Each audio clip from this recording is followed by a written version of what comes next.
আয়নার সামনে দাঁড়ালে এই দোয়াটা পড়েন। আয়নার সামনে দাঁড়িয়ে এই দোয়াটা পড়তে হয় যে আল্লাহুম্মা হাসসানতা খালকি ফাহাসসিন খুলুকি। আল্লাহ আমাকে দেখতে যেরকম সুন্দর বানিয়েছেন, আমার আচরণটাও আপনি সুন্দর করে দিন। এবং আল্লাহ রাসূল সাল্লাল্লাহু আলাইহি সাল্লাম তিনি ইরশাদ করেছেন, দুটি জিনিস মানুষকে সবচাইতে বেশি আল্লাহর জান্নাতে প্রবেশ করাবে। একটি হচ্ছে তাকওয়াল্লাহ, আল্লাহর ভয়, আরেকটি হচ্ছে হুসনুল খুলুক, সুন্দর আচরণ। আমি আবারও বলছি, দুটি জিনিস মানুষকে সবচাইতে বেশি আল্লাহর জান্নাতে প্রবেশ করায়। একটি হচ্ছে আল্লাহর ভয়, তাকওয়াল্লাহ, আরেকটি হচ্ছে সুন্দর আচরণ, হুসনুল খুলুক। এখানে বলা হয়নি যে নামাজ মানুষকে বেশি জান্নাতে প্রবেশ করাবে, রোজা প্রবেশ করাবে, জাকাত করাবে, হজ করাবে, এমন কিছু বলা হয়েছে না। বরং সুন্দর আচরণ মানুষকে বেশি জান্নাতে প্রবেশ করায়। আমরা অনেক সময় ইসলামের এই এসেন্সটা ধরতে পারি না। দেখবেন যে খুব নামাজি কিন্তু খিটখিটে মেজাজের লোক, খুব নামাজি স্ত্রীর সাথে খারাপ আচরণ করে, খুব আল্লাহওয়ালা প্রতিবেশীর সাথে ঝগড়াঝাটি, খুব নামাজি মানুষ কলিগের সাথে সম্পর্ক ভালো নাই। এরকম লোক আমাদের সমাজে আছে না নাই বলেন? তার মানে ইসলামের যে ট্রু এসেন্স এটা ধরতে পারে নাই। আশেপাশের নেইবরের সাথে, কলিগের সাথে, বন্ধুদের সাথে, সহপাঠীদের সাথে যে ভালো আচরণ করতে হয়, গুড বিহেভিয়ার করতে হয়, এবং এটাই যে আমাকে সবচেয়ে বেশি জান্নাতে প্রবেশ করানোর মাধ্যম হতে পারে, এটা আমরা ভুলে যাই। প্রিয় বন্ধুরা, আমরা যেন এই ব্যাপারটাকে ছোট মনে না করি।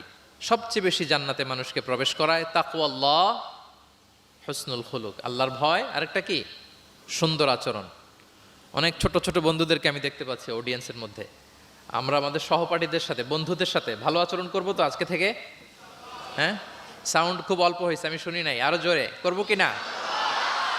ইনশাআল্লাহ আমরা ভালো আচরণ করব, এবং আমার সহপাঠীদের সাথে, বন্ধুদের সাথে ভালো আচরণ, এটাই আমাকে জান্নাতে প্রবেশ করাবে ইনশাআল্লাহ বলি সবাই। একটা চমৎকার হাদিস দিয়ে আমার মূল আলোচনা শুরু করি। আল্লাহ রাসূল সাল্লাল্লাহু আলাইহি ওয়া আলিহি ওয়াসাল্লাম তিনি বলেন, আনা যাঈমুন বিবাইতিন ফি রাবাদিল জান্নাতি লিমান তারাকাল মিরাআ ওয়া ইন কানা মুহিক্কান। প্রিয় নবীজি বলেন যে আমি ওই ব্যক্তিকে জান্নাতের আঙ্গিনায় একটা ঘরের সুসংবাদ দেই যে তর্ক করার সময় নিজের সঠিক, সে হকের উপর আছে, এটা জেনেও সে তর্ক করে না। তর্ককে, আর্গুমেন্টকে, ডিবেটকে স্যাক্রিফাইস করে যে না আমি ঝগড়ায় যাব না, যদিও সেই সঠিক। এরকম স্যাক্রিফাইস যে করে জান্নাতের আঙ্গিনায়, তাকে আমি একটা ঘরের সুসংবাদ দেই। এরপর প্রিয় নবীজি বলছেন, অবি বাইতিন ফি ওয়াসাতিল জান্নাতি লিমান তারাকাল কাযিবা ওয়া ইন কানা মাজিহান। আর আমি ওই ব্যক্তিকে জান্নাতের মাঝামাঝি স্তরে একটা ঘরের সুসংবাদ দিচ্ছি, যে ব্যক্তি কৌতুক করেও মিথ্যা বলে না। He was kidding, he was joking, but he never tells a lie. মজা করতেছে, জোক করতেছে, কিন্তু জোকের মধ্যেও সে কি করে না? মিথ্যা বলে না। তাকে জান্নাতের মাঝামাঝি স্তরে আমি একটা ঘরের গ্যারান্টি দিচ্ছি। এরপর আল্লাহ রাসূল সাল্লাল্লাহু আলাইহি সাল্লাম বলতেছেন, অবি বাইতিন ফি আ'লাল জান্নাতি লিমান হাসানা খুলুকা। আর আমি এট দ্য ভেরি হাই, মানে পিক অফ দ্য প্যারাডাইস, জান্নাতের একেবারে সর্বোচ্চ স্তরে একটা বাসভবনের গ্যারান্টি ওই ব্যক্তিকে দেই যে অন্যের সাথে ভালো আচরণ করে। মানে হাসানা খুলুকা, যে তার চরিত্রটাকে সুন্দর করেছে, যার আচরণটাকে সুন্দর করেছে, যার আচরণটা অমায়িক আচরণ, মাধুর্যপূর্ণ আচরণ, ওই ব্যক্তিকে আমি at the highest peak of paradise, জান্নাতের সর্বোচ্চ চূড়ায় একটা বাসভবনের গ্যারান্টি দিচ্ছি। আল্লাহু আকবার। তাহলে আমার আশেপাশে যারা আছে তাদের সাথে ভালো আচরণ করা, গুড বিহেভিয়ার করা, এটা ছোটোখাটো কোনো বিষয় নয়, এটা অনেক গুরুত্বপূর্ণ একটা বিষয়। কিন্তু আমরা অনেক সময় এটার গুরুত্বটা বুঝতে পারি না, এটাকে ছোট করে দেখি। তো সম্মানিত বন্ধুরা, আমরা দেখব যে আমাদের প্রিয় নবীজি অন্যের সাথে কিভাবে আচরণ করেছেন। তিনি শিশুদের সাথে কিভাবে মিশেছেন, প্রাণীর প্রতি ওনার নবীজের আচরণ কেমন ছিল, শিশুদের সাথে কেমন ছিল, নারীদের সাথে কেমন ছিল, সাহাবাদের সাথে কেমন ছিল, কর্মচারীদের সাথে আচরণ কেমন ছিল, নিজের স্ত্রীদের সাথে কেমন ছিল, প্রতিবেশীর সাথে কেমন ছিল, যুদ্ধবন্দীদের সাথে প্রিয় নবীজের আচরণ কেমন ছিল, ভিক্ষুকের সাথে আচরণ কেমন ছিল, এমনকি যুদ্ধের ময়দানে শত্রুদের সাথে প্রিয় নবীজের আচরণ কেমন ছিল। এই 10টি পয়েন্টে দ্য এক্সাম্পলারি প্রফেটিক বিহেভিয়ার এই শিরোনামে আমরা কিছু কথা আজকে শুনবার চেষ্টা করব। আমি কোন টপিকটা ধরে ধরে আগাচ্ছি আলোচনার এই জায়গায় এসে, এটা তো সবার কাছে ক্লিয়ার না? ক্লিয়ার সবার কাছে? ওকে, লেটস মুভ অন, আমরা আগাই। আমরা শুরুতে একটু দেখার চেষ্টা করি যে পশু, পাখি, প্রাণী এই প্রাণী জগতের প্রতি প্রিয় নবীজির আচরণ কেমন ছিল? প্রিয় নবী যে প্রাণীদের প্রতি খুব দয়াদ্র ছিলেন, তার বায়োগ্রাফিতে, জীবনীতে এরকম অসংখ্য নজির পাওয়া যায়। কারণ আল্লাহ তাআলা তাকে রাহমাতাল্লিল আলামিন, ওমা আরসালনাকা ইল্লা রাহমাতাল্লিল আলামিন, I've sent you as a mercy for the entire universe. আল্লাহ বলছেন, আমি গোটা বিশ্বের জন্য, সবার জন্য আপনাকে ব্লেসিংস অ্যান্ড মার্সি করে প্রেরণ করেছি। হি ওয়াজ এ মার্সি ফর অল। সবার জন্য তিনি রহমত হয়ে এসেছিলেন। মানুষের জন্য যেমনি রহমত, ম্যানকাইন্ড, জিনদের জন্য তিনি রহমত, জিনকাইন্ডের জন্য, ইভেন অ্যানিমালস, প্রাণীকুলের জন্য তিনি রহমত হয়ে এই পৃথিবীতে এসেছেন। মানুষের প্রতি তিনি যেমনি দয়া দেখিয়েছেন, প্রাণীদের প্রতিও দয়া দেখিয়েছেন। ছোট্ট একটা হাদিস দিয়ে শুরু করি। আমরা রাসূল সাল্লাল্লাহু আলাইহি ওয়াসাল্লামের এই এক্সাম্পলারি প্রফেটিক বিহেভিয়ার, এটা থ্রু দ্য লেন্স অফ সিরা and through the lens of সুন্না, সুন্নার পরতে পরতে, রাসূল সাল্লাল্লাহু আলাইহি ওয়াসাল্লামের সিরাতের পরতে পরতে আমরা দেখবার চেষ্টা করব যে তিনি কেমন আচরণ করতেন সবার সাথে। একবার তিনি একটা খেজুর বাগানে প্রবেশ করলেন মদিনাতে। তো প্রবেশ করার পর তিনি দেখতে পেলেন যে দূর থেকে একটা উট কান্না করে করে রাসূল সাল্লাল্লাহু আলাইহি ওয়াসাল্লামের কাছে ছুটে আসছে। একটা উট কান্না করে আসতেছে।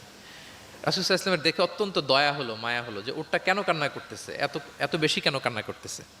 আল্লাহ রাসূল সাল্লাল্লাহু আলাইহি ওয়াসাল্লাম তিনি মমতা ভরে ওনার হাত দিয়ে উটের মাথায় আদর করতে আরম্ভ করলেন। প্রিয় নবীজির এই মমতা মাখা হাত বুলানো পেয়ে উটের কান্না বন্ধ হলো। এবং রাসূল সাল্লাল্লাহু আলাইহি ওয়াসাল্লামের কানে কি যেন বলল উট, এটা অন্যরা বুঝতে পারছে না। তো এরপর রাসূল সাল্লাল্লাহু আলাইহি ওয়াসাল্লাম খুঁজতে আরম্ভ করলেন যে উটের মালিক কে। একজন আনসারী যুবক সাহাবী আসলো। তখন রাসূল সাল্লাল্লাহু আলাইহি ওয়াসাল্লাম বলল যে তোমার এই উট আমার কাছে তোমার ব্যাপারে নালিশ করেছে যে তুমি একে ক্ষুধার্ত রাখো কিন্তু একে দিয়ে অনেক কাজ করাও। তুমি কি এই বোবা, এই নিরীহ প্রাণীটার ব্যাপারে আল্লাহকে ভয় করো না? কিয়ামতের দিন এটাই তোমার জাহান্নামের কারণ হয়ে যেতে পারে। খবরদার, এই নিরীহ প্রাণীটার ব্যাপারে তুমি আল্লাহকে ভয় করো। দেখেন, প্রিয় নবীজি ওটের মাথায় হাত বুলিয়ে ওটের কান্না বন্ধ করেছিলেন এবং ওটের মালিককে ওসিয়ত করেছেন যে খবরদার, প্রাণীর প্রতি কখনো এরকম রূঢ় কঠিন আচরণ করা যাবে না, তাদের প্রতি রহম দিল হইতে হবে। এভাবে আপনি সিরাতের পরতে পরতে অনেক ঘটনা পাবেন। আজকের এই সংক্ষিপ্ত পরিসরে এত রেফারেন্স হয়তো আমার উল্লেখ করা সম্ভব হবে না, এবং অ্যারাবিক টেক্সটগুলো বলে বলে অর্থ করে শোনানো অনেক সময় লেগে যাবে। আমি শুধু মূল কথাগুলো, বুলেট পয়েন্টসগুলো আপনাদের সাথে শেয়ার করবার চেষ্টা করবো ইনশাআল্লাহ বিইذনিল্লাহ। এই যে প্রাণীর প্রতি দয়া, ইসলামের একটা মূলনীতি হচ্ছে মুমিনের জীবনের প্রতিটি কাজে ইহসানের পরশ থাকতে হবে। আল্লাহ তাআলা আমাদের সব কাজে ইহসানকে আবশ্যক করেছেন।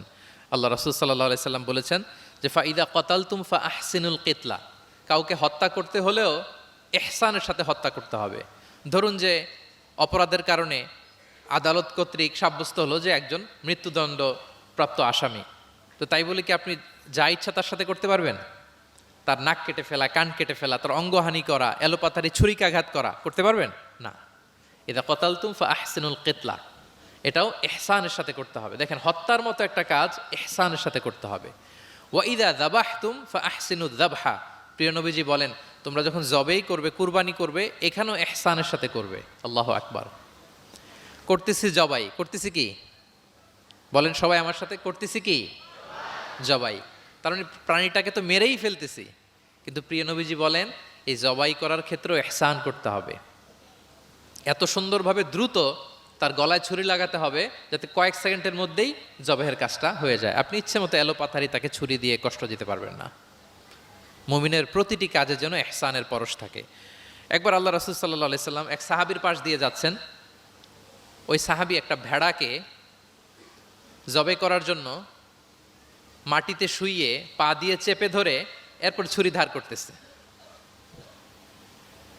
ছাগলটাকে মাটিতে শুইয়ে পা দিয়ে চেপে ধরে এরপরে কি করতেছে? ছুরি ধার করতেছে। আর প্রাণীটা এই ছুরি ধার করার দৃশ্যটা দেখতেছে। আল্লাহ রাসূল সাল্লাল্লাহু আলাইহি ওয়াসাল্লাম তাকে ধমক দিলেন, শাসালেন, বললেন তুমি তো এটাকে 2 বার জবাই করে ফেললে, একটু পরে তো জবাই করবে, এখনই তো জবাই করে ফেলতেছো, তুমি কি আগে ধার দিয়ে নিতে পারলা না? জবাইয়ের আগে তুমি কি ছুরিটাকে ধারালো করে নিতে পারলা না, শার্পেন করে নিতে পারলা না? এভাবে আল্লাহ রাসূল সাল্লাল্লাহু আলাইহি ওয়াসাল্লাম সব সময় প্রাণীদের প্রতি তিনি দয়া দেখিয়েছেন।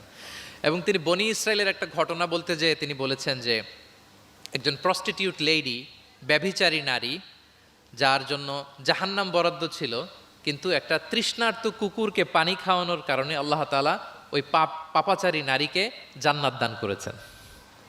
সুবহানাল্লাহি বিহামদি। তার জন্য জাহান্নাম ছিল অবধারিত, কিন্তু একটা তৃষ্ণার্ত কুকুরকে পানি পান করার কারণে তাকে জান্নাত দিয়েছে কে? আল্লাহ সুবহানাহু ওয়া তাআলা। তাও কেমন একটা প্রাণীকে? কুকুরকে। আমরা গুরুত্বই দেই না। সামান্য একটা কুকুরকে দয়া দেখানোর কারণে আল্লাহ তাআলা এই জাহান্নামী নারীকে জান্নাত দান করেছেন। আমরা যদি খেয়াল করি যে আমরা আমাদের সমাজে কুকুর বিড়াল দেখলে কি করি বলেন তো? রাস্তাঘাটে কি করি? দেখি অডিয়েন্সের কাছ থেকে আমি একটু শুনি। কি করি আমরা? তাড়িয়ে দেয়। আর কি করি? ঢিল ছুরি। আর কেউ কেউ খাবার দেয়। মাশাআল্লাহ, এই তো, এটাই তো প্রিয় নবীজির সুন্নাহ, আমরা খাবার দিব। এক্স্যাক্টলি। কিন্তু আমি জানি না কেন যেন বাংলাদেশে কুকুর দেখলে, বিড়াল দেখলে কি করে? তাড়ায় দেয়, ঢিল ছোড়ে, লাথি মারে। এরকম করে না অনেক সময়? অপ্রয়োজনে, কোনো প্রয়োজন নেই এটা করে। এবং সবচেয়ে মজার ব্যাপার হচ্ছে মাঝে মাঝে দেখা যায় যে জোড়া লাগা কুকুর যদি দেখা যায়, যে একসাথে দুটো কুকুর, তাদের প্রজননের কারণে তাদের একটা বিশেষ ঋতুতে, বিশেষ সময়ে তাদেরকে এটা করতে হয়। এক অদ্ভুত কারণে মানুষ মানে ক্ষিপ্ত হয়ে ওঠে তাদের প্রতি। কিন্তু আমাদের তো মানবিক হওয়া উচিত ছিল, কি বলেন? আশরাফুল মাখলুকাত বলে আমরা নিজেদেরকে দাবি করি। আমাদের কি করা উচিত ছিল? ইগনোর করা উচিত ছিল। Let them do there job. Overlook করার দরকার ছিল। কিন্তু কোনো এক অদৃশ্য কারণে আমরা এরকম দৃশ্য দেখলে হিংস্র হয়ে উঠি, লাঠি দিয়ে মারি, ওখানে মানুষ জড়ো হই। কিন্তু তাদের একটা সফল প্রজননের জন্য, বংশবিস্তারের জন্য এটা প্রয়োজন। তো আমরা যেন এই কাজটা না করি, এরকম নির্মম যেন আমরা কখনো না হই। কারণ প্রাণীদের প্রতি দয়া দেখানো এটা ছোটখাটো কোনো ব্যাপার নয়। এটাই আপনার জান্নাতের কারণ হতে পারে, এটাই আপনার জাহান্নামের কারণ হয়ে যেতে পারে। আল্লাহ রাসূল সাল্লাল্লাহু আলাইহি ওয়াসাল্লাম বলেন, মান লা ইয়ারহাম লা ইউরহাম। যে ব্যক্তি অন্যকে দয়া দেখায় না, আল্লাহ তাআলা তার প্রতি দয়া দেখায় না। ইরহাম মান ফিল আরদ ইয়ারহামুকুম মান ফিস সামা। এই দুনিয়াতে যারা আছে তোমরা তাদের প্রতি দয়া দেখাও, যিনি আকাশে আছেন তিনি তোমাদের প্রতি দয়া দেখাবেন। তাহলে এই জমিনে কি শুধু আমরাই থাকি নাকি? না পশু পাখি প্রাণী এগুলোও থাকে? এদের প্রতিও যদি আমরা দয়াদ্র হই, মমতা দেখাই, করুণা দেখাই, আমাদের প্রতিও দয়া দেখাবে কে? এবার আওয়াজ করে বলুন তো, আমরা আল্লাহর দয়া পেতে চাই কি চাই না? সবাই চাই। তাহলে প্রাণীদের প্রতি কখনো আমরা যেন নির্মম না হই, অমানবিক না হই, আমরা যেন মানবিক হই। আমরা অনেক উন্নত দেশে দেখি যে হাইওয়েতে একটা সাপ যাচ্ছে, এই সাপ দেখে একটা গাড়ি থেমে গিয়েছে, স্টপ। তার পেছনে পেছনে শত শত গাড়ি স্টপ। তারা বন বিভাগকে নক দেয়, স্থানীয় পুলিশকে ফোন দেয়, তারা এসে সাপটাকে উদ্ধার করে, এরপরে গাড়িগুলো চলতে শুরু করে। একটা ভিডিও ক্লিপস আমি এমনও দেখেছি যে একটা হাঁস তার বাচ্চাগুলোকে নিয়ে হাইওয়ে পার হচ্ছে। হাঁস তো খুব আস্তে আস্তে হাঁটে, একেবারে পিপিলিকার মতো একটু একটু করে হাঁসের বাচ্চাগুলো যাচ্ছে, শত শত গাড়ি at the middle of the highway stop. আল্লাহু আকবার। কিন্তু বাংলাদেশে দেখবেন যে রাস্তা দিয়ে সাপ যায় না, কুকুর যায় না, বিড়াল যায়, কোনো কেয়ার নাই, একেবারে ড্যাম কেয়ার। যে প্রাণীদের প্রতি দয়া দেখায় না, আল্লাহ তাআলা তার প্রতি দয়া দেখান না। তাহলে প্রিয় নবীজি প্রাণীদের প্রতি কতটা দয়াদ্র ছিলেন, মমতাময় ছিলেন, এটা সবার কাছে ক্লিয়ার? ওকে, মাশাআল্লাহ।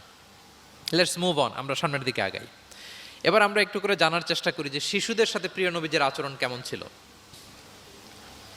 আমরা সিরাতে এবং হাদিসের দিকে যদি তাকাই তাহলে দেখব প্রিয় নবীজি শিশুদেরকে তাহনিক করে দিতেন। তাহনিক, তাহনিক শব্দটির সাথে কি আপনারা পরিচিত? নাম শুনেছেন? তাহনিক হচ্ছে কোনো স্কলারের কাছে দোয়ার জন্য নবজাতক শিশুকে নিয়ে যাওয়া। সে স্কলার খেজুর খেয়ে তার মুখের লালা মিশ্রিত খেজুরের রস দোয়া হিসেবে নবজাতক শিশুর মুখে দিয়ে দিবে, এটাকে বলে তাহনিক। এটাকে কি বলে? আমি করেছি অনেক জায়গায়, অনেক মা বাবা তাদের সন্তানদেরকে নিয়ে এসেছে খেজুর নিয়ে, তা আমরা বিশ্বনবীর সুন্নাহ হিসেবে এটা করে দিয়েছি। আল্লাহ রাসূল সাল্লাল্লাহু আলাইহি সাল্লামের কাছে তাহনিক করতে সাহাবারা আসতো, তিনি শিশুদেরকে পরম মমতায় তাহনিক করে দিতেন। মদিনাতে যখন সাহাবারা আসলো, তাদের কারো ঘরে কোনো সন্তান জন্মাচ্ছিল না। আল্লাহ রাসূল সাল্লাল্লাহু আলাইহি সাল্লামের শ্যালিকা আবু বকর রাদিয়াল্লাহু তাআলা আনহুর কন্যা আয়েশা রাদিয়াল্লাহু তাআলা আনহার বড় বোন আসমা বিনতে আবি বকর, তিনি প্রেগনেন্ট অবস্থায় মক্কা থেকে মদিনায় হিজরত করলেন এবং কোবাতে আসার পরপরই উনি বাচ্চা ডেলিভারি করলেন, পুত্র সন্তান। ওনার ঘর আলোকিত করে জন্ম নিল আব্দুল্লাহ ইবনে জুবাইর। মদিনায় আনন্দের হিল্লোল বয়ে গেল, কারণ ইহুদিরা বলছিল এই যে মুসলমানদের ঘরে কোনো সন্তান হয় না, সন্তান হয় না। কিন্তু যখনই আসমা বেবি ডেলিভারি করলেন, মুসলমানদের মধ্যে আনন্দের বন্যা। তো ওনার সন্তান আব্দুল্লাহ ইবনে জুবাইরকে সাথে নিয়ে কোলে করে নিয়ে তিনি প্রিয় নবীজের কাছে আসলেন। এসে বললেন, ইয়া রাসূলুল্লাহ, আপনি আমার সন্তানের জন্য দোয়া করে দিন। আল্লাহ রাসূল সাল্লাল্লাহু আলাইহি ওয়াসাল্লাম একটা খেজুর নিয়ে, খেজুর চিবিয়ে ওনার লালা মোবারক মিশ্রিত বরকতময় লালা নিয়ে, খেজুরের রস নিয়ে আব্দুল্লাহ ইবনে জুবাইরের মুখের মধ্যে দিয়ে দিয়েছেন।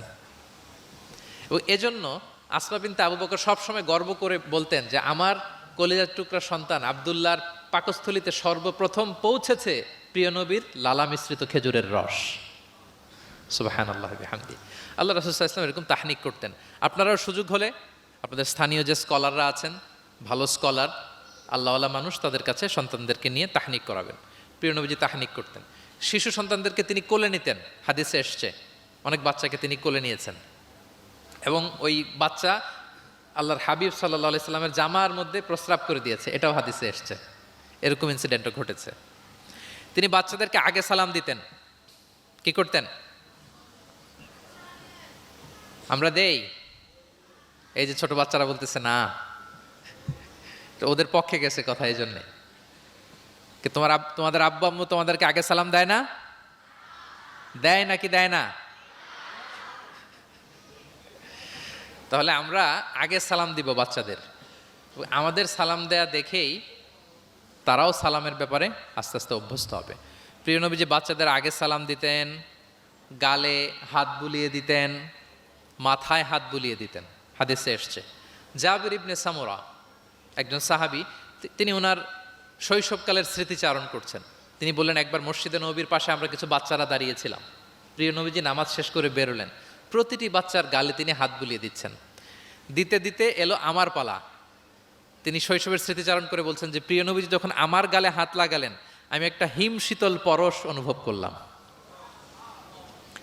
এবং তিনি বললেন যে মদিনার বাজারে যখন আতরওয়ালারা আসতো, আতরের যে প্যাকেট বা লাগেজ উনি যখন খুললে একটা চমৎকার স্মেল আসতো, প্রিয় নবীজির হাত থেকে আমরা ওইরকম একটা সুগন্ধির গন্ধ পেলাম।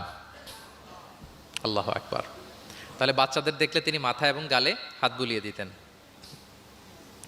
তিনি বাচ্চাদেরকে দেখলে চুমু খেতেন, বাচ্চাদের সাথে খুব মজা করতেন, খেলাধুলা করতেন। হাদিসে এসছে ওনার চাচাতো ভাই যারা আছে ছোট ছোট, তাদেরকে তিনি লাইন ধরে দাঁড় করাতেন আর বলতেন, মান সাবাকা ইলাইয়া ফালাহু কাদা ওয়া কাদা। দেখি কে এসে আমাকে আগে ধরতে পারে, যে ফার্স্ট হবে তাকে এটা দিব, যে আগে ধরতে পারবে তাকে এটা দিব। আল্লাহু আকবার। এবং তারাও আনন্দে উৎফুল্ল হয়ে দৌড়াতে দৌড়াতে কেউ প্রিয় নবীজির বুকের উপরে এসে ঝাপটে পড়তো, কেউ কাঁধে উঠতো, কেউ পিঠে উঠতো। এভাবে দৌড়ে বিশ্বনবী সাল্লাল্লাহু আলাইহি ওয়াসাল্লামের কাছে তারা আসতেন। এবং মাঝে মাঝে তিনি শিশুদের মধ্যে কোনো ভুলভাল কিছু দেখলে শুধরে দিতেন।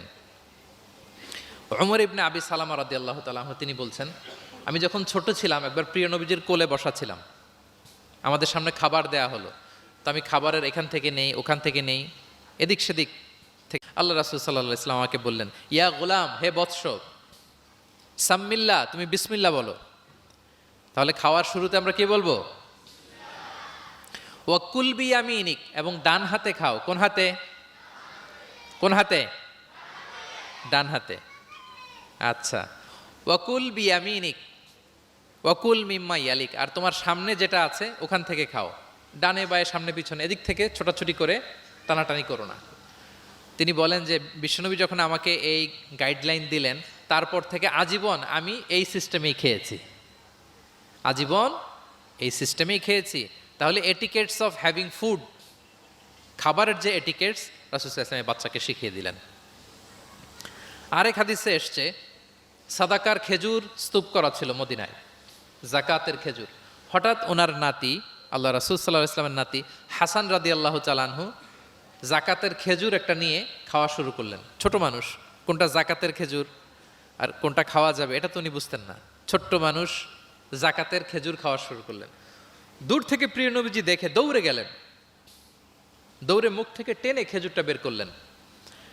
হাদিসে এসেছে প্রিয় নবীজি বলতে আরম্ভ করলেন, ইরমি বিহা কিখ কিখ। এটা একটা অ্যারাবিক এক্সপ্রেশন। কিখ কিখ মানে আমরা বাংলায় যেটা বলি ওয়াক থু থু, থু মেরে ফেলে দাও। হাসান রাদিয়াল্লাহু তাআলা আনহু তিনি বললেন যে নানা ভাই থু মেরে ফেলে দাও। আল্লাহ তাআলাম, তুমি কি জানো না আন্না লানা আকুলু সাদাকা, আমরা হাশিমি খানদান, আমরা কখনো সাদাকার কিছু খেতে পারবো না। আল্লাহু আকবার। তাহলে দ্য কনসেপ্ট অফ হালাল অ্যান্ড হারাম ছোটবেলা থেকে তিনি শিখাই দিলেন নাতিকে। এভাবে শিশুদেরকে আদর করতেন, ভালোবাসা দিতেন, মায়া মমতায় জড়িয়ে রাখতেন এবং ভুল করলে পরম মমতায় শুধরে দিতেন। তাহলে শিশুদের সাথে প্রিয় নবীজির কেমন আচরণ আমরা বুঝতে পারছি। তিনি শিশুদের প্রতি কতটা কনসিডারেট ছিলেন, কতটা তিনি কনসিডারেট ছিলেন আমরা একটা ছোট্ট হাদিস থেকে শুনি। একবার তিনি কোনো এক নামাজে দীর্ঘ লম্বা সিজদা করে দিলেন, দীর্ঘ লম্বা, এত লম্বা সিজদা কখনো তিনি করেন না। নামাজ শেষে সাহাবারা জিজ্ঞেস করলেন, ইয়া রাসূলুল্লাহ, আপনি কি সিজদার মধ্যে অসুস্থ হয়ে গেলেন নাকি, অথবা কোরআনের আয়াত নাজিল হলো নাকি? এত দীর্ঘ সিজদা তো ফরজ নামাজে কখনো করতে দেখি না। রাসূল সাল্লাল্লাহু আলাইহি ওয়াসাল্লাম বললেন, কুল্লু যালিকা লাম ইয়াকুন, না একটাও না, ওহিও নাজিল হয়নি, অসুস্থও হয়নি। কারণ আমি যখন সেজদায় ছিলাম আমার নাতি খেলতে খেলতে আমার কাঁধের উপরে চড়ে বসেছে। এখন আমি যদি সেজদা থেকে মাথা উঠাই তার খেলা তো ইন্টারাপ্ট হয়ে যাবে। এজন্য যতক্ষণ সে মাথার উপরে পিঠের উপরে বসে বসে খেলছিল আমি সেজদায় লুটিয়ে পড়ে সেজদাটাকে লম্বা করে দিয়েছি। সুবহান, কতটা সূক্ষ্ম বিবেচনা বোধ ছিল প্রিয় নবীজির, এবং শিশুদের প্রতি তিনি কতটা কনসিডারেট ছিলেন। এটা ছিল প্রিয় নবীজির শিশুদের সাথে আচরণ। তাহলে প্রাণীদের সাথে তিনি কেমন ছিলেন আমরা জানলাম, শিশুদের সাথে কেমন ছিলেন আমরা জানলাম। এবার আমরা দেখি যে নারীদের সাথে প্রিয় নবীজির আচরণ কেমন ছিল। তিনি নারীদেরকে অত্যন্ত সম্মান করতেন। কি করতেন? সম্মান করতেন। তিনি বলতেন, আদ দুনিয়া কুল্লুহা মাতা ওয়া খায়রু মাতা'আদ দুনিয়া আল মারআ সালিহা। পৃথিবীর সব কিছু যা দেখা যায় সব সম্পদ, কিন্তু এর মধ্যে সবচেয়ে দামি সম্পদ হচ্ছে নেককার নারী। নেককার নারী, কারণ তাদের পেট থেকেই পৃথিবীর সব ভালো মানুষ, মহাপুরুষরা এসেছে, আল্লাহর ওয়ালিরা এসেছে, নবীরা এসেছে। ঠিক কিনা বলেন? নবীরা কাদের পেট থেকে এসেছে বলেন? নবীরা মায়েদের পেট থেকে এসেছে না? এবং তিনি বলতেন, খয়রুকুম খয়রুকুম লি আহলিহি ওয়া আনা খয়রুকুম লি আহলি। তোমাদের মধ্যে সে সবচেয়ে সেরা যে তার পরিবারের কাছে সেরা, মানে স্ত্রীর কাছে সেরা, আর আমি আমার স্ত্রীর কাছে সেরা। প্রিয় নবীজি বলতেন। আল্লাহু আকবার। একবার একদল নারী এবং শিশুকে বিয়ের অনুষ্ঠান থেকে ফেরার পথে তাদেরকে দেখে প্রিয় নবীজি বললেন, তোমরা আমার কাছে সর্বাধিক প্রিয়। নারীদেরকে তিনি অত্যন্ত পছন্দ করতেন এবং সম্মান করতেন, এবং নারীদের সাথে ভালো আচরণ করার ব্যাপারে তিনি আমাদেরকে আদেশ করেছেন। তিনি বলেছেন, ফাস্তাউসু বিন্নিসাই খায়রা, খবরদার নারীদের সাথে রূঢ় আচরণ করো না, খারাপ আচরণ করো না, তাদের সাথে ভালো আচরণ করো। পুরুষদেরকে যেমনি ওটের উপর চড়িয়ে ওট টেনে হিচড়ে নিয়ে যাওয়া হয়, নারীদেরকে যেন এমনি না নেওয়া হয়। তিনি একবার বলছিলেন যে খবরদার, সাওকা বিল কাওয়ারির রিফকান বিল কাওয়ারির, মানে নারীদেরকে যখন ওটে চড়িয়ে হাওদাজে চড়িয়ে তোমরা টানো, ওহে সাহাবারা তাড়াহুড়ো করো না, ধীরস্থিরভাবে করো। অর্থাৎ তিনি বুঝাতে চাইলেন কাওয়ারির মানে হচ্ছে কাচের তৈরি তৈজসপত্র বা বাসনপত্র। আমাদের ঘরে যে কাচের প্লেট, চামচ, গ্লাস আছে, এগুলো যদি সাবান দিয়ে আমাদের ধুইতে হয়, ক্লিন করতে হয়, আমরা কি করি? খুব সাবধানে এটাকে ধরি, রাখি, ক্লিন করি, তাই না? এটাকে খুব সফটলি ডিল করতে হয়। রাসূল সাল্লাল্লাহু আলাইহি ওয়াসাল্লাম সেটাই বললেন, নারীদেরকে কাচের সাথে তুলনা করে বললেন তাদের সাথে এরকম কোমল আচরণ করতে হবে। এবং তিনি বলেছেন, দুনিয়ার প্রতিটি মায়ের পায়ের নিচে আছে তার সন্তানের বেহেশত। সুবহানাল্লাহ। এবং সন্তান জন্ম দিতে যে কোনো নারী যদি ইন্তেকাল করে, প্রিয় নবীজি বলেন ওই নারীকে আল্লাহ তাআলা কিয়ামতের দিন শহীদদের কাতারে দাঁড় করিয়ে দিবেন। আল্লাহ তাআলা যাকে একটি কন্যা দিয়েছেন তার জন্য একটি জান্নাত, দুইটি কন্যা দুইটি জান্নাত, যতগুলো কন্যা ততগুলো জাহান্নামের দরজা ব্লকেজ হয়ে যাবে। সুবহানাল্লাহ। এভাবে তিনি নারীদের সাথে আচরণ করেছেন। নারীরা মদিনার সমাজে প্রিয় নবীজির পেছনে সালাতে অংশগ্রহণ করত।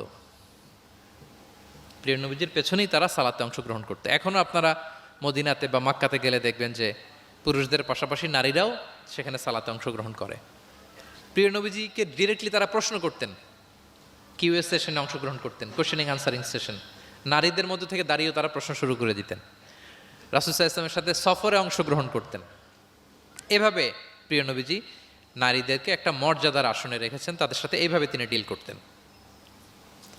এবার আমরা একটু জানার চেষ্টা করি যে সাহাবাদের সাথে প্রিয় নবীজির আচরণ কেমন ছিল, মানে যারা ছিল প্রিয় নবীজির সাথী তাদের সাথে আচরণ কেমন ছিল। আমরা জানি যে সাহাবারা হচ্ছে প্রিয় নবীজির হাতে গড়া ছাত্র, হাতে গড়া টিম। নবীজির সুখে দুঃখে সবসময় তারা থাকতো এবং প্রিয় নবীজিকে আগলে রাখতো। প্রিয় নবীজির অ্যাকম্পানি তারা কখনো মিস করতে চাইতো না।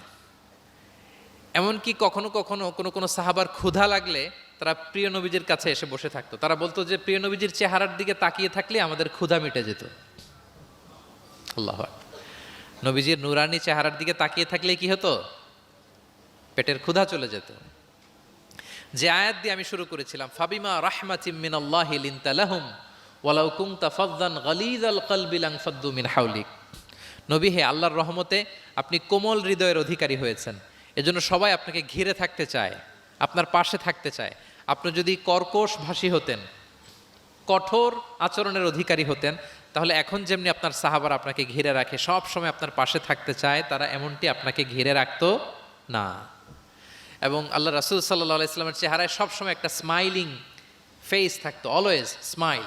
তিনি বলতেন, তাবাসসুমুকা ফি ওয়াজহি আখিকা সাদাকা, your smile to your brother it's a charity. তুমি তোমার ভাইয়ের দিকে তাকিয়ে যে মুচকি হাসি দাও, এতেও আল্লাহ তাআলা তোমার আমল নামায় সাদাকা দেওয়ার সওয়াব দিয়ে দেয়। আপনারা মুচকি হাসেন তো? কি মুচকি হাসেন? হ্যাঁ, মুচকি হাসবেন। মুচকি হাসতে পয়সা লাগে না, লাগে? মুচকি হাসবেন। মুচকি হাসলে এটা সাদাকা দেওয়ার সমান সওয়াব। অলওয়েজ একটা স্মাইলি ফেসে থাকতেন প্রিয় নবীজি। ওনার চেহারা দেখলেই মানুষের মন ভালো হয়ে যেত। আল্লাহু আকবার। সাহাবাদের সাথে ওনার আচরণ কেমন ছিল, ডিলিংস কেমন ছিল? এক নম্বরে তিনি খুব কোমল আচরণ করতেন সাহাবাদের সাথে। কেউ যখন প্রিয় নবীজির সাথে কথা বলতো, ওই লোক কথা বলার সময় চোখ না ফেরালে প্রিয় নবীজি কখনো তার থেকে চেহারা ফেরাতেন না। মুসাফা করার সময় যিনি প্রিয় নবীজির সাথে মুসাফা করেছেন, ওই লোক হাত টেনে না নিলে প্রিয় নবীজি কখনো হাত টেনে নিতেন না। সুবহানাল্লাহ, হোয়াট এ হাম্বল পার্সোনালিটি। তিনি সাহাবাদের প্রতি এতটাই কোমল ছিলেন, একটা ছোট্ট হাদিস থেকে আমরা একটু বোঝার চেষ্টা করি। তিনি সাহাবাদের নিয়ে বসা ছিলেন, এক বেদুইন এসে মসজিদে নববীতে 2 রাকাত নামাজ পড়ল। 2 রাকাত নামাজ পড়েই বিষ্ণু ইসা ইসলামের কাছেও আসে না, সালামও দেয় না, কারণ বেদুইন তো, সভ্যতার কোনো অ্যাটিকেটস, কোনো ছোঁয়া তার মধ্যে লাগেনি। সে নামাজ পড়ে আল্লাহর কাছে দোয়া করতেছে, এবং দোয়া কিরকম দেখেন, সে দোয়ায় বলতেছে, আল্লাহুম্মা আরহামনি ওয়া মুহাম্মাদা ওয়ালা তারহাম মা'আনা আহাদা, মানে আল্লাহ তুমি আমারে রহম করো আর মুহাম্মদ সাল্লাল্লাহু আলাইহি ওয়াসাল্লামকে রহম করো, আমাদের দুজনের সাথে আর কাউরে রহম করো না তুমি। বেদুইন, তার মধ্যে এটিকেটস অফ দোয়া, দোয়ার যে একটা আদব আছে এটা তার জানা নাই। সে বলে, আল্লাহ আমাকে মাফ করো, মুহাম্মদ সাল্লাল্লাহু আলাইহি ওয়াসাল্লামকে মাফ করো, আর কাউকে না। তো দূর থেকে রাসূল সাল্লাল্লাহু আলাইহি ওয়াসাল্লাম দেখে হেসে বললেন, হায়রে, একটা প্রশস্ত ব্যাপারকে সে সংকীর্ণ বানায় ফেললো। কারণ আল্লাহর দরবারে কি রহমের কোনো কমতি আছে? সবাই বলুন তো আওয়াজ করে, আল্লাহর দরবারে রহমতের কোনো কমতি ঘাটতি আছে? কোনো কমতি নাই, কোনো ঘাটতি নাই। তো সে তো দোয়াতে আমাদের সবাইকে ইনক্লুড করলেও পারতো। যাই হোক, নামাজ পড়ে দোয়া করে এবার মসজিদে নববীর মাঝখানে পেশাব করতে আরম্ভ করলো। কোথায়? মসজিদের মাঝখানে। সাহাবার তো রেগে মেগে আগুন, তাকে ধরতে যাবে, মারতে যাবে। রাসূল সাল্লাল্লাহু আলাইহি ওয়াসাল্লাম বললেন, দাউ, রাখো, বোঝা না লোকটা, করতে দাও। করে ফেললো। এবার প্রিয় নবীজি বললেন, হারিকু আলা বাউলিহি সাজলান মিন মা। মসজিদে, তখনকার মসজিদে নববী তো বালুর ফ্লোর ছিল, জানেন আপনারা? আমাদের এখনকার মসজিদ তো এই যে এরকম পাকা টাইলস করা, কার্পেটিং, আরো কত কি। কিন্তু তখনকার মসজিদে নববী ছিল কিসের? ফ্লোরটা বালুর। তো রাসূল সাল্লাল্লাহু আলাইহি ওয়াসাল্লাম বললেন যে বালুর মধ্যে যেহেতু পেশাব করে দিছে, 1 বালতি পানি ঢেলে দাও। 1 বালতি পানি ঢেলে দেয়া হলো। আর সাহাবাদেরকে তিনি শান্ত হতে বললেন যে থামো, তার প্রতি আগ্রাসী হয়েও না, কারণ ফাইন্নামা বুইসতুম মুয়াসসিরিন, তোমরা সহজপন্থী হয়ে প্রেরিত হয়েছো, ওয়ালাম তুবআসু মুআসসিরিন, তোমরা কট্টরপন্থী হয়ে প্রেরিত হও নাই। আল্লাহু আকবার। তিনি বুঝালেন যে এই উম্মাত হবে সহজপন্থী, কট্টরপন্থী নয়। যে কোনো জিনিসকে খুব সিম্পলি ডিল করতে হবে। এবার তিনি ওই বেদুনকে ডেকে পাঠালেন, বললেন, আচ্ছা তুমি যে মসজিদের ভেতরে তোমার উট ঢুকালে, এবং মাঝখানে পেশাব করে দিলে তুমি কি জানো এটা এই কমিউনিটির এবাদতগাহ, এই মদিনার সোসাইটির এটা একটা মসজিদ। আমরা এখানে নামাজ পড়ি, আল্লাহর জিকির করি, এখানে কোরআন তেলাওয়াত করি, এই জায়গায় বসে তোমার পেশাব করা কি ঠিক হলো? প্রিয় নবীজি যখন ভালোবেসে তাকে কাছে ডেকে বুঝালেন, সে মাথা নিচু করে এবার কাচুমাচু করতে আরম্ভ করলো। সে লজ্জিত হয়ে প্রিয় নবীজির কাছে ক্ষমা চাইল। সুবহানাল্লাহ বিহামদি। তাহলে তিনি সাহাবাদের প্রতি কতটা কোমল আচরণের অধিকারী ছিলেন এই হাদিস থেকে আমরা বুঝতে পারলাম। তিনি সাহাবাদের জন্য দোয়া করতেন, প্রাণ ভরে দোয়া করতেন। একবার তিনি ওয়াশরুম সেরে, রাসূল সাল্লাল্লাহু আলাইহি ওয়াসাল্লাম তো সব সময় অজু অবস্থায় থাকতেন, শুধু ওয়াশরুম সেরে আবার অজু করা পর্যন্ত যে টাইমটা এতটুকু ছাড়া। ওয়াশরুম সেরে আসলেন, এসেই দেখেন একটা পাত্রের মধ্যে কে যেন অজুর পানি রেখে দিছি। খুশি হয়ে গেলেন তিনি। তিনি বললেন যে আমার যে এখন অজুর পানি লাগবে এটা কে বুঝলো, কে রাখলো? বলা হলো যে এটা আব্দুল্লাহ রেখেছে, ছোট্ট আব্দুল্লাহ, ওনার কাজিন আব্দুল্লাহ ইবনে আব্বাস, ওনার চাচাতো ভাই। উনি এত খুশি হলেন ছোট্ট আব্দুল্লাহর এই কাজে যে আমার যে এখন অজুর পানি লাগবে এটাও কি করে বুঝলো। উনি এত খুশি হলেন, খুশি হয়ে তার জন্য একটা দোয়া করলেন। তিনি বললেন যে আল্লাহুম্মা ফাক্কিহু ফিদ্দীন ওয়া আল্লিমহু তা'ওয়িল।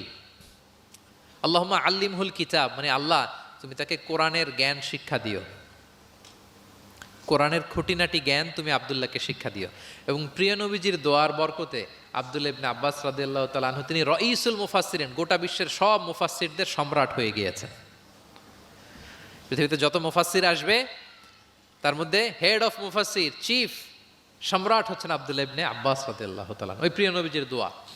আমি গত সপ্তাহে ওনার মসজিদ ভিজিট করে এসেছি, তায়েফে। উনি শেষ জীবনে তায়েফে থাকতেন, ওখানে ইন্তেকাল করেছেন, ওখানেই ওনাকে কবরস্থ করা হয়েছে। বিশাল মসজিদ আছে, মসজিদ আব্দুল্লাহ ইবনে আব্বাস রাদিয়াল্লাহু তাআলা আনহু। এভাবে তিনি দোয়া করতেন।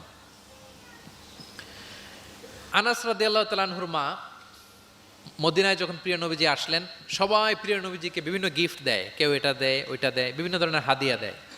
তো উম্মে সোলাইম গরিব মানুষ, উনি এসে বলেন ইয়া রাসূলুল্লাহ, সবাই আপনার সাথে দেখা করে কিছু না কিছু হাদিয়া দেয়, আমার তো হাদিয়া দেওয়ার কোনো সামর্থ্য নাই, আমি কি দিব আপনাকে? আমার এই ছোট্ট ছেলেটাকেই আপনার আমি হাদিয়া দিয়ে দিলাম। ছেলেটার নাম হচ্ছে আনাস। কি নাম? আনাস রাদিয়াল্লাহু তাআলা আনহু, প্রিয় নবীজির খাদেম, কর্মচারী ছিলেন। তো বললেন ইয়া রাসূলুল্লাহ, আপনি রেখে দেন, আমার কলিজার টুকরা আনাসই হচ্ছে আমার পক্ষ থেকে আপনার জন্য গিফট, আপনি তার জন্য একটু দোয়া করেন। তো তিনি দোয়া করতে আরম্ভ করলেন, আল্লাহুম্মা আকসির মালা ওয়া ওয়ালাদা, আল্লাহ আপনি আনাসের সম্পদ বাড়ায় দেন, আল্লাহ আপনি আনাসের সন্তান বাড়ায় দেন। এই যে দোয়া করেছেন, ওয়া বারিক লাহু ফিমা আতাইতা, আর যা দিবেন এতে বরকত দিয়ে দেন, এই যে দোয়া করেছেন, দোয়ার ফলে কি হয়েছে দেখেন। আনাস রাদিয়াল্লাহু তাআলা আনহু বলেন, প্রিয় নবীজির এই দোয়ার বরকতে মদিনার সবার খেজুর বাগানে বছরে খেজুর হতো একবার, কিন্তু আমি আনাসের খেজুর বাগানে বছরে খেজুর হতো 2 বার। আর ওনার সর্বসাকুল্যে 80 জন সন্তান ছিল। 80 জন। কয়জন? যেহেতু অনেকগুলো ফ্যামিলি ছিল ওনাদের। প্রিয় নবীজির দোয়ার বরকতে 2 বার বছরে খেজুর হতো ওনার বাগানে, আর 80 জন সন্তান তিনি পেয়েছিলেন। তাহলে সাহাবাদের প্রতি কোমল আচরণ করতেন, তাদের জন্য দোয়া করতেন, তাদের ভালো গুণের প্রশংসা করতেন। অনেক হাদিস, অনেক হাদিস, এগুলো বলতে গেলে অনেক সময় লেগে যাবে। একটা বিখ্যাত হাদিস আপনারা জুমার সময়, জুমার খুতবার সময় প্রায় শোনেন, আরহামু উম্মতি বি উম্মতি আবু বকর, শোনেন? ও আসাদ্দুহুম ফি আমরিল্লাহি উমর, এই যে মুখস্থ। ও আসদাকুহুম হায়াআন উসমান, ও আকরাউহুম লিকিতাবিল্লাহি উবাই। তার মানে এই উম্মতের মধ্যে সবচেয়ে সফট হার্টেড হচ্ছেন আবু বকর, সবচেয়ে সফট হার্টেড। আল্লাহর জমিনে আল্লাহর দ্বীন বাস্তবায়নে সবচেয়ে কঠোর হচ্ছেন ওমরে ফারুক। সবচেয়ে কঠোর কে? ওমরে ফারুক। সবচেয়ে লজ্জাশীল সাহাবী হচ্ছেন ওসমান। এভাবে তিনি অ্যাপ্রিসিয়েট করতেন। আমরা অনেক সময় মানুষের অ্যাপ্রিসিয়েট করতে চাই না। প্রিয় নবীজি কারোর মধ্যে ভালো কিছু দেখলে কি করতেন? সবাই বলুন, অ্যাপ্রিসিয়েট করতেন। আপনার ছেলের মধ্যেও, আপনার মেয়ের মধ্যেও কোনো ভালো গুণ দেখলে আপনি অ্যাপ্রিসিয়েট করবেন, দোয়া করবেন, উজ্জীবিত হবে সে, ইন্সপায়ার্ড হবে। আমরা অনেক সময় আমাদের ছেলে মেয়েদেরকে উৎসাহ দেই না, তার মধ্যে যে কি কারিশমা আমরা জানিই না, মনে করি যে A+ পাইলেই বুঝি সফল। A+ পায় নাই, পাশের ঘরের কেউ পাইছে, বলে যে যা ওর পা ধোয়া পানি খা, এরকম বলে না বাংলাদেশে? নিজের ছেলে A+ পায় নাই, পাশের ঘরের একজন পাইছে, তো কি বলে? তার পা ধোয়া। এইটা বলে কিন্তু ওর মনোবল আপনি শুরুতেই নষ্ট করে দিলেন, ভেঙে দিলেন না। ওর মধ্যে হয়তো অন্য ধরনের কোনো যোগ্যতা আছে, অন্য ধরনের ক্যালিবার আছে। সো তাদেরকে অ্যাপ্রিসিয়েট আমাদেরকে করতে হবে। প্রিয় নবীজি যে কোনো সাহাবীর মধ্যে যে কোনো ভালো গুণ দেখলে তিনি অ্যাপ্রিসিয়েট করতেন। আবু মুসা আল আশআরী রাদিয়াল্লাহু তাআলা আনহুর কণ্ঠটা ছিল বড় চমৎকার। তিনি একবার বললেন, ইয়া আবা মুসা লাকাদ উতিতা মিজমার মিন মাযহামিরি আলি দাউদ। দাউদ নবীর গলায় আল্লাহ যে সুরের ঝংকার দিয়েছে, এই উম্মতের মধ্যে আল্লাহ তোমার গলায় সেই সুরের লহরী ঢেলে দিয়েছে। সুবহানাল্লাহ। তো তিনি বলেন, ইয়া রাসূলুল্লাহ, আমি তো আপনার সামনে কখনো কোরআন তেলাওয়াত করিনি, আমার গলায় যে সুর আছে আপনি কি করে বুঝলেন? প্রিয় নবীজি বলেন, গত রাতে তোমার ঘরের পাশ দিয়ে যাচ্ছিলাম, তুমি যে তেলাওয়াত করছিলে আমি দরজার বাইরে, ঘরের দেয়ালের বাইরে দাঁড়িয়ে দাঁড়িয়ে শুনছিলাম। আবু মুসা বলে, ইয়া রাসূলুল্লাহ, আপনি শুনছিলেন, এটা যদি আমি টের পেতাম আমি ফজর পর্যন্ত শুধু তেলাওয়াত করতেই থাকতাম। সুবহানাল্লাহ পড়বেন না? তাহলে আমরা যেন এপ্রিসিয়েট করি। প্রিয় নবীজি এপ্রিসিয়েট করতেন, সাহাবাদেরকে যথাযথ তারবিয়া দিতেন, তাদের সাথে মাঝে মাঝে রসিকতা করতেন, খোশ গল্প করতেন, সাহাবীদের সাথে একসাথে মিলেমিশে কাজ করতেন। মসজিদ নির্মাণের ঘটনা আমরা জানি, কোবা মসজিদ, মসজিদে নববী। এমন না যে চেয়ারে বসে থেকে এই তোমরা মসজিদ বানাও, না। একজন ট্রু লিডারের বৈশিষ্ট্য হচ্ছে উনি সামনে এগিয়ে যাবেন, ওনাকে দেখে দেখে ফলোয়াররা ফলো করবে, ঠিক কিনা? প্রিয় নবীজি নিজে মাটি বহন করেছেন, পাথর বহন করেছেন, নিজে খন্দকের পরীক্ষা খনন করেছেন, পেটে পাথর বেঁধেছেন। এটা ছিল সাহাবাদের সাথে প্রিয় নবীজির ইন্টারাকশন, ডিলিংস, মেলামেশা। এবার আমরা একটু দেখি যে প্রিয় নবীর যারা খাদেম ছিলেন, কর্মচারী ছিল, তাদের সাথে কেমন আচরণ ছিল। আমরা তো আমাদের বাসায় পান থেকে চুন খসলেই হাত তুলে ফেলি কাজের লোকদের গায়ে, এরকম দেখি না আমরা? দেখেছেন পত্রপত্রিকায়? খুব বেশি মানুষের অধিকার নিয়ে কথা বলে, মানবাধিকার কর্মী, কিন্তু ঘরের গৃহকর্মী যারা আছে পিটিয়ে একেবারে পিঠ লাল করে ফেলছে, এরকম দেখি না আমরা? কথার কাজের কোনো মিল নাই। কিন্তু প্রিয় নবীজির বায়োগ্রাফি যদি আমরা স্ক্যান করি তাহলে দেখব, আম্মাজান আয়েশা রাদিয়াল্লাহু তাআলা আনহা বলেন, তিনি কখনো তার কোনো কর্মচারীর গায়ে হাত তোলেননি। আরে হাত তোলা তো দূর কি বাত, তিনি কটু কথাও বলেন নাই, ধমকও দেন নাই। সরাসরি ওনার খাদেম আনাস রাদিয়াল্লাহু তাআলা আনহুর জবানবন্দি শুনুন। ডিরেক্ট কারো ব্যাপারে জানতে হলে আপনি তার ড্রাইভারের কাছ থেকে খোঁজ পাবেন, কর্মচারীর কাছ থেকে খোঁজ পাবেন, মানে ঘরের কাজের বুয়ার কাছ থেকে খোঁজ পাবেন, দারোয়ানের কাছ থেকে খোঁজ পাবেন। বিশ্বনবীর দারোয়ান বা কর্মচারীর কাছ থেকে শুনেন ওনার আচরণের ব্যাপারে। আনাস রাদিয়াল্লাহু তাআলা আনহু বলেন, আমি 1 বছর 2 বছর নয়, টানা 10 বছর বিশ্বনবীর খাদেম ছিলাম। কয় বছর? এই 10 বছরের এই লং পিরিয়ড অফ টাইমে কখনো তিনি আমার কোনো কাজে বিরক্ত হয়ে এই শব্দটা বলেন নাই। তিনি কখনো বলেন নাই যে আনাস এটা কেন করেছ, কখনো বলেন নাই যে আনাস এটা কেন করো নাই, করছো কেন এটাও বলে নাই, এটা করো নাই কেন এটাও বলেন নাই। আল্লাহু আকবার। একবার তিনি ওনার একটা জামা আনতে পাঠালেন আনাসকে, যে আনাস আমার এই জামাটা নিয়ে আস। ছোট্ট আনাস আনতে যেয়ে মদিনার রাস্তায় দেখে যে বাচ্চারা খেলাধুলা করে, তো জামা আনার কথা ভুলে যে সেও বাচ্চাদের সাথে খেলা দেখতে আরম্ভ করছে। এখন আল্লাহ রাসূল সাল্লাল্লাহু আলাইহি ওয়াসাল্লাম অনেকক্ষণ বসে আছেন, কি আমার জামা তো আসে না, আনাসও আসে না, ঘটনা কি? আসে না। তিনি বললেন যে যাই, কি আর করা, নিজের জামা নিজেই নিয়ে আসি। বের হলেন, বের হয়ে দেখেন মদিনার এক গলির মধ্যে মদিনার অন্যান্য বাচ্চাদের সাথে প্রিয় নবীজির আনাস সেখানে দাঁড়িয়ে আছে। তিনি চোখ বড় করলেন না, চোখ লাল করলেন না, ধমক দিলেন না, শাসালেন না, উনিও আস্তে করে আনাস রাদিয়াল্লাহু তাআলা আনহুর পিছনে যে দাঁড়িয়ে রইলেন। এখন খেলা দেখে এদিকে দেখে ওদিকে দেখে দেখতে দেখতে হঠাৎ আনাস রাদিয়াল্লাহু দেখেন যে পিছনে কে দাঁড়িয়ে আছে? স্বয়ং প্রিয় নবীজি দাঁড়িয়ে আছে। উনি ভয় পেয়ে গেলেন। আল্লাহ রাসূল সাল্লাল্লাহু আলাইহি সাল্লাম আনাস রাদিয়াল্লাহু তাআলা আনহুকে কিছুই বললেন না, ধমক দিলেন না, শাসালেন না, পিট্টি দিলেন না, জাস্ট এ স্মাইল, শুধু একটা মুচকি হাসি দিলেন। কি দিলেন? আনাস রাদিয়াল্লাহু তাআলা আনহু বলেন, সেদিনের বিশ্বনবীর সেদিনের মুচকি হাসির শাসন মৃত্যুর আগ পর্যন্ত আমাকে সোজা পথে রেখেছে।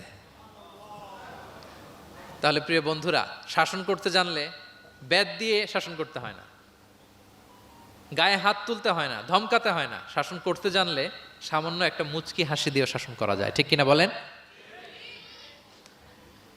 কর্মচারীদের সাথে বিশ্বনবী সাল্লাল্লাহু আলাইহি ওয়াসাল্লামের আচরণ ছিল ঠিক এমন। এবার আমরা দেখি স্ত্রীদের সাথে কেমন আচরণ করতেন তিনি। স্ত্রীদেরকেও তিনি আগে সালাম দিতেন। স্ত্রীদেরকে কি করতেন? আগে সালাম দিতেন। আমাদের মধ্যে একটা ভুল বোঝাবুঝি আছে, আমরা অনেক সময় মনে করি যে না, স্ত্রীদের হয়তো আগে সালাম দিতে হবে, স্বামীরা সালাম দিবে না, এরকম একটা টেন্ডেন্সি থাকে। এটা ভুল। সবাই সবাইকে আগে সালাম দেওয়ার একটা কম্পিটিশন আমাদের মধ্যে থাকতে হবে। সালাম মানে হচ্ছে শান্তি। সালাম মানে কি? শান্তি। আপনি যদি ঘরে শান্তি ঢুকাতে চান, আগে সালাম দিবেন। আমাদের ঘরটা, আমাদের প্রত্যেকের পরিবার, ঘর, সংসার, এটা শান্তিময় হোক। বলুন তো, আমরা চাই কি চাই না? তাহলে এই ঘরে আমরা সালাম ঢুকাবো। কি ঢুকাবো? আওয়াজ করে সবাই বলুন, কি ঢুকাবো? ঘরে যেই প্রথমে কি করব আমরা? ঘরে যেই আমরা সালাম দিয়ে ফেলবো, আসসালামু আলাইকুম, দেখবেন যে কোনো ঝগড়া নাই, কোনো অশান্তি নাই। অনেকে বলে যে হুজুর ঘরের ভেতরে শুধু অশান্তি, অনেক অশান্তি, অনেক ঝগড়া। এরকম হয় আপনাদের? আপনাদের হয়?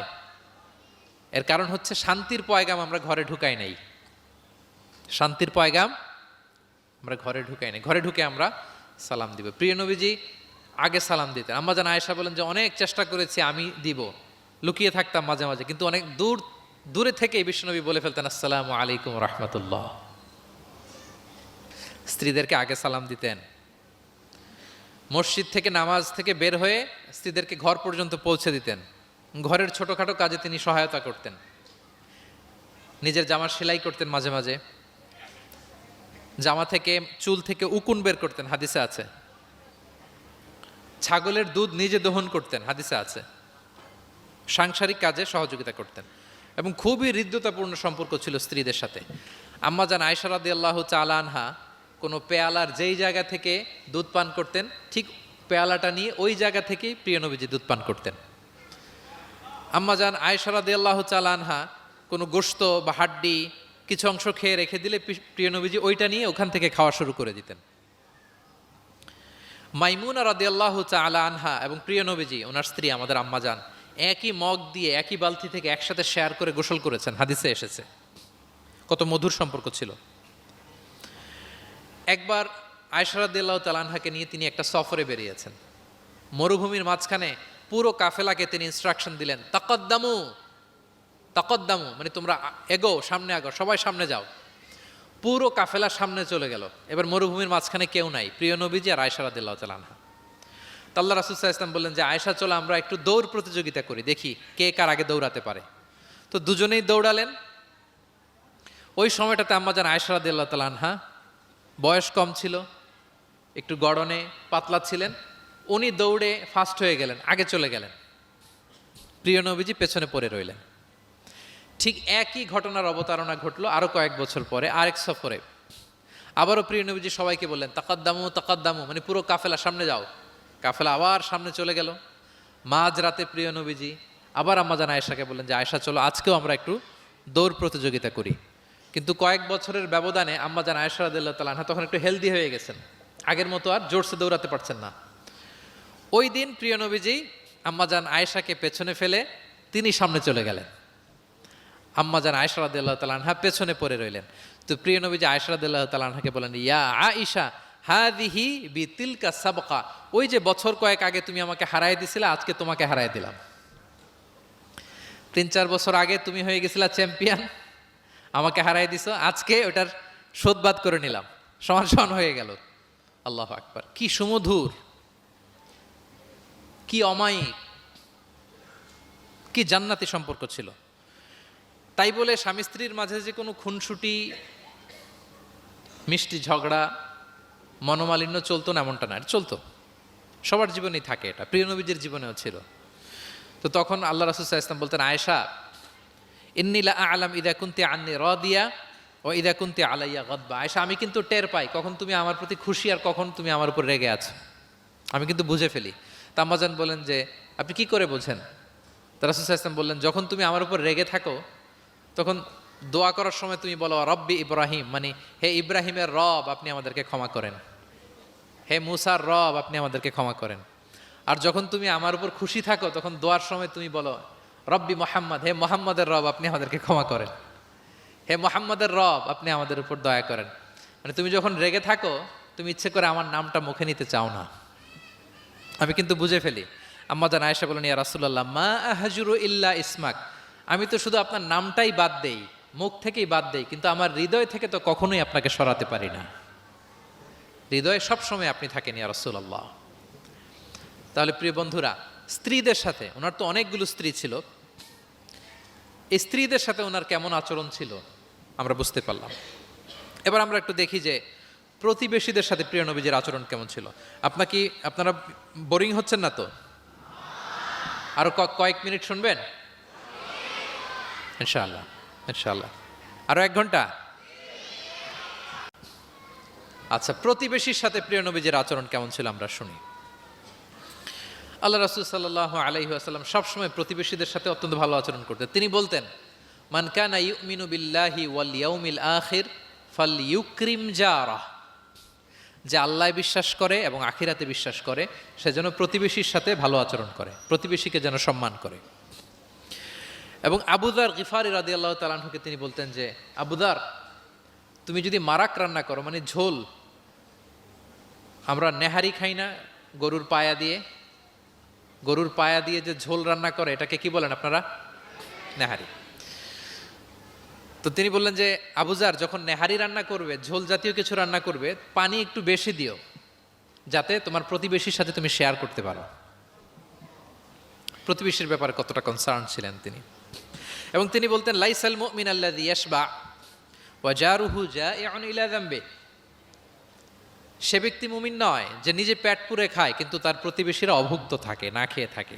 সে ব্যক্তি কখনো প্রকৃত মুমিন হতে পারে না। এবং মজার ব্যাপার হচ্ছে, ভালো আচরণের জন্য, সদাচরণের জন্য প্রতিবেশী মুসলিম হওয়া আবশ্যক নয়।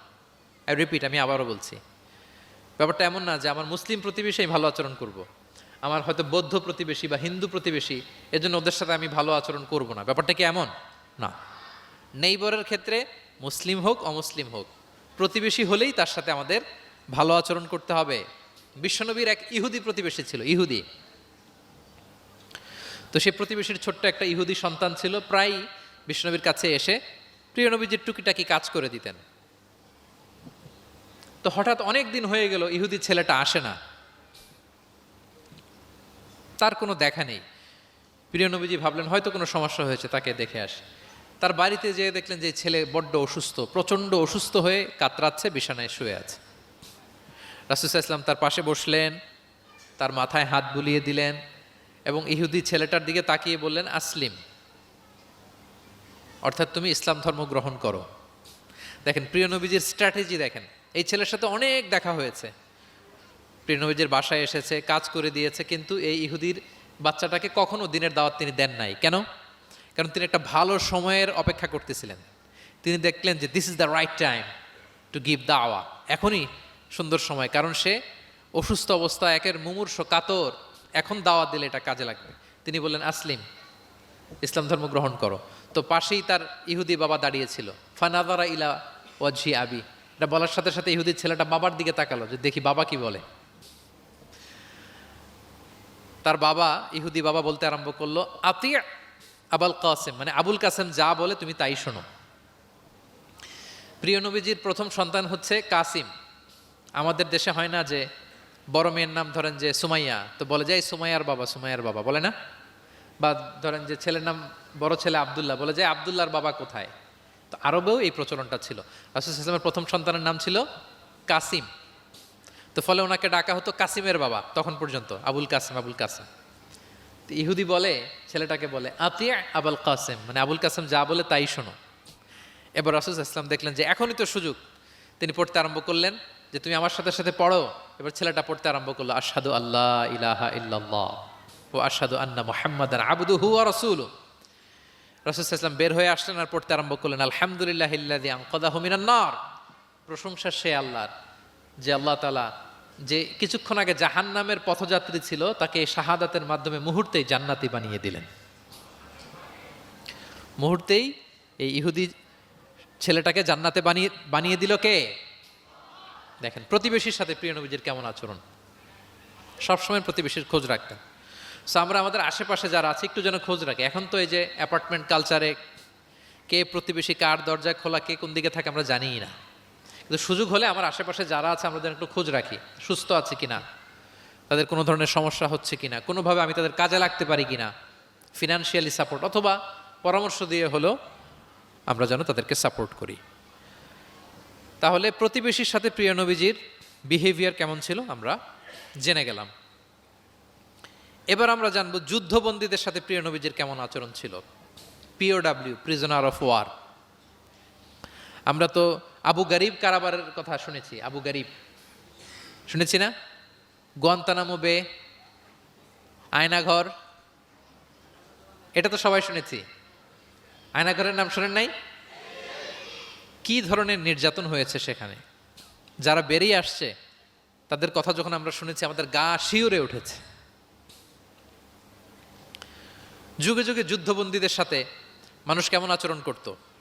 আয়নাঘরেরা তো আর যুদ্ধবন্দী না, এটা তো এদেশের স্বাধীন নাগরিকদের উপর জুলুম করা হয়েছে, অপারেশন চালানো হয়েছে। তো যুদ্ধবন্দীদের সাথে প্রিয় নবীজির আচরণ কেমন ছিল আমরা যদি একটু দেখি, কম্পেয়ার টু এই আবু গারিব, গুয়ান্তানামো বে, এই সমস্ত আয়নাঘরের যে ইনসিডেন্ট আমাদের সামনে আছে, এটাকে একটু সামনে রেখে যদি দেখি যে যুদ্ধে যদি কেউ বন্দী হতো প্রিয় নবীজির হাতে, উনি কি আচরণ করতেন। আমরা যদি বদরের যুদ্ধ শেষে যারা বন্দী হয়েছে তাদের ঘটনা দেখি, দেখব যে প্রিয় নবীজি সাহাবীদের মাঝে তাদেরকে ভাগ করে দিয়েছেন এবং সব সাহাবীদেরকে এই যুদ্ধবন্দীদের সাথে ভালো আচরণের নির্দেশ দিয়েছেন। সাহাবারাও এই নির্দেশনা অক্ষরে অক্ষরে পালন করেছে। তারা তুলনামূলক কম দামি খাবারটা খেয়ে যুদ্ধবন্দীদেরকে দামি খাবারটা খাইয়েছেন। সুবহানাল্লাহ বিহামদি। একটা ছোট্ট ঘটনা শেয়ার করলে বুঝতে পারবেন যে প্রিয় নবীজি যুদ্ধবন্দীদের সাথে কেমন আচরণ করতেন। সুমামা ইবনে উসাল রাদিয়াল্লাহু তাআলা আনহু, উনি ইয়ামামার অধিবাসী ছিলেন। আল্লাহ রাসূল সাল্লাল্লাহু আলাইহি সাল্লামকে অ্যাসাসিনেট করার জন্য, মানে গোপনে হত্যার জন্য তিনি মদিনায় এসে সাহাবীদের হাতে ধরা পড়েন। সাহাবীরা ওনাকে মসজিদে নববীর পিলারের সাথে রশি দিয়ে বেঁধে রাখেন এবং প্রিয় নবীজির কাছে তথ্যটি পৌঁছান যে ইয়া রাসূলুল্লাহ, আপনাকে হত্যা করতে এসেছিল, আমরা তাকে ধরেছি, মসজিদে নবীর পিলারে বেঁধেছি।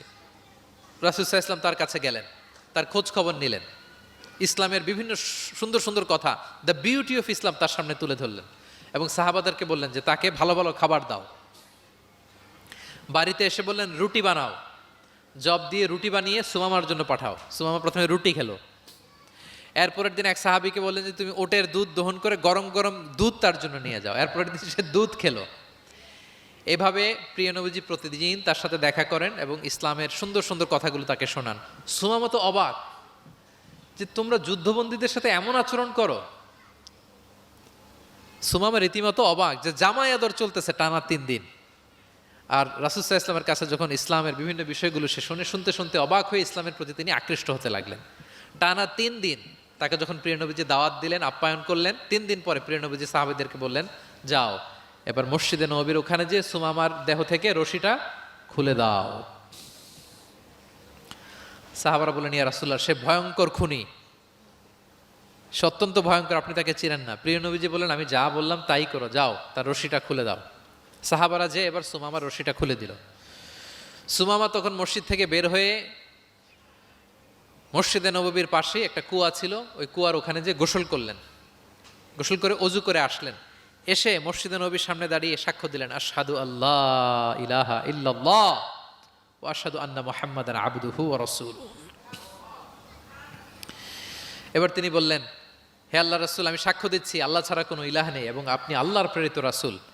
তিনি বললেন, হে মুহাম্মদ, এতদিন আপনার চাইতে কোনো অপ্রিয় চেহারা আমার কাছে ছিল না, সবচেয়ে অপছন্দ করতাম আপনাকে, কিন্তু এই মুহূর্তে থেকে আপনার চাইতে কোনো প্রিয় ব্যক্তিত্ব আমার জীবনে আর নাই। হে মুহাম্মদ, মদিনার চাইতে নিকৃষ্ট কোনো স্থান আমার কাছে ছিল না, কিন্তু আজ থেকে মদিনার চাইতে পবিত্র কোনো জায়গা আমার কলিজায় নাই।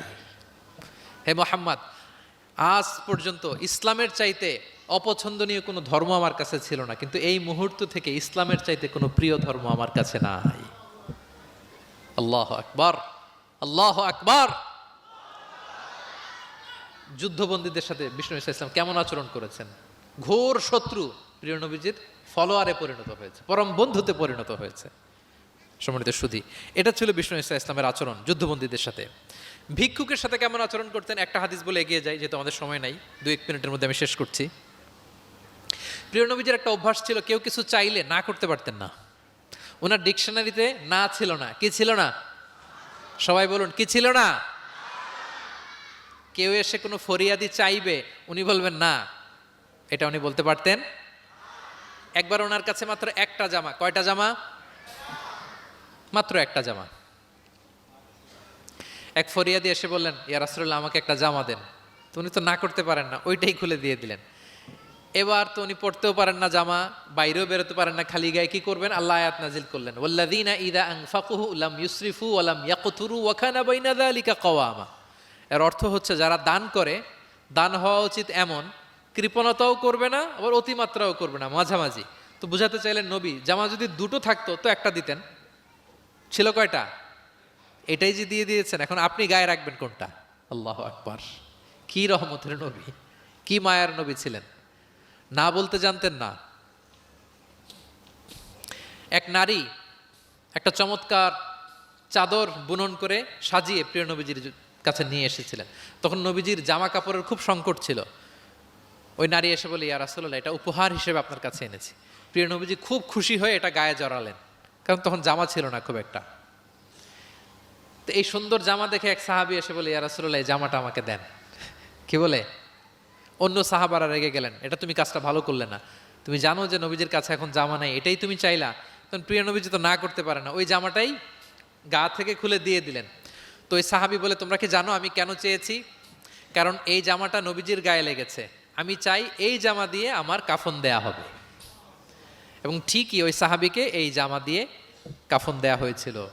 ভিক্ষুকের সাথে কেমন আচরণ! একবার তিনি চাদর পরিহিত অবস্থায় রাস্তা দিয়ে হাঁটছিলেন, এক ভিক্ষুক এসে ওনার গায়ের চাদর ধরে এমন জোরে টান মারলেন, গলিদুল হাসিয়া, ওই চাদরের এই পাশে ডিজাইন করা ছিল, প্রিয় নবীজির ঘাড়ের এদিকে চামড়ায় দাগ পড়ে গেল। তিনি ব্যথা পেলেন এবং বললেন, ইয়া মুহাম্মদ মুরলি মিন মালিল্লাহ, দাও, কোষাগারে কি আছে ওখান থেকে আমারে কিছু দাও।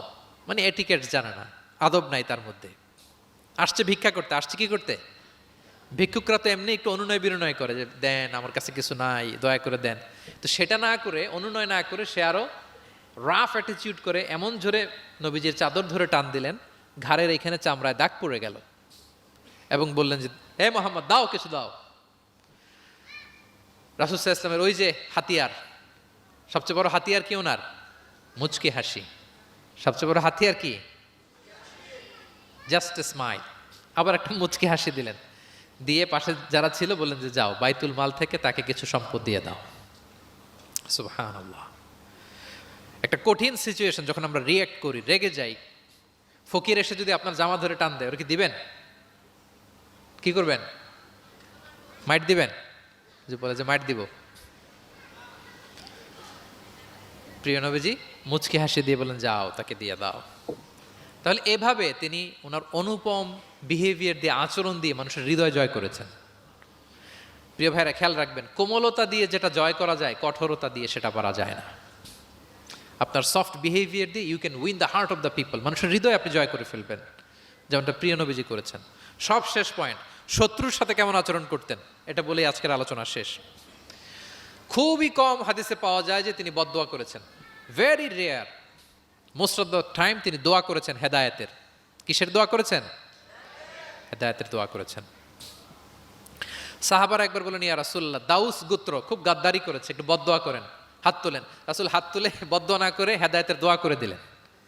বললেন যে আল্লাহুম্মা হদি দাউসান ওয়াতি বিহিম, আল্লাহ দাউসকে আপনি হেদায়েত দেন আর মুসলিম বানিয়ে আমার কাছে নিয়ে আসেন। ঠিকই প্রিয় নবীজির দোয়ার বরকতে দাউসের ৮০টা ফ্যামিলি মুমিন হয়ে কিছুদিন পরে প্রিয় নবীজির কাছে চলে এসেছে।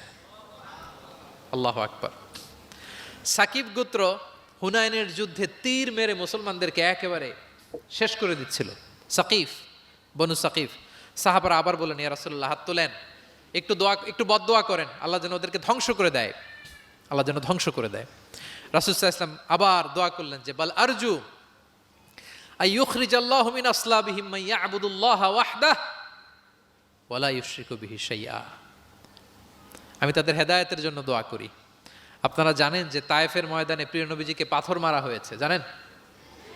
পাথর মারতে মারতে রক্তাক্ত করা হয়েছিল প্রিয় নবীজিকে, মাথা থেকে পা পর্যন্ত ব্লিডিং, সাথে ছিল যায়েদ বিন হারেসা রাদিয়াল্লাহু তাআলা আনহু। উনি প্রিয় নবীজিকে বাঁচাতে যেয়ে উনিও মাথায় আঘাত পেয়েছেন, ওখান থেকে ব্লিডিং।